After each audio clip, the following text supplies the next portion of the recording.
Yan, ito yung tatlong bagay na dapat nating gawin kung gusto nating maging successful sa buhay.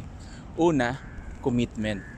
So kailangan yung commitment, no, dahil mahalaga ito para magawa mo ng tama yung mga gagawin mo, no. Halimbawa sa pagninegosyo, kailangan mo ng commitment diyan. Hindi ka dapat pabago-bago ng isip. Dapat nakafocus ka kung ano yung sinimulan mo. Siyempre, nakakasama na rin dyan siyempre yung pagiging consistent mo sa mga ginagawa mo. Pangalawa, yung sipag at tiyaga.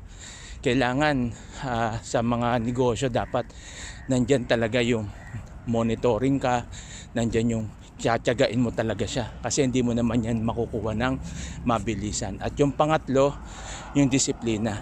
Kailangan ng disiplina natin sa sarili dahil pag wala tayong disiplina, diyan marami ang hindi nagtatagumpay sa mga pinapasok nilang negosyo kasi walang disiplina sa kalusugan nila, sa sarili nila, at syempre sa paghawak din ng pera. So sana may natutunan po kayo dyan sa tatlo na ibinahagi ko. So sa pagninegosyo, kailangan ng commitment, sipag at tiyaga at disiplina.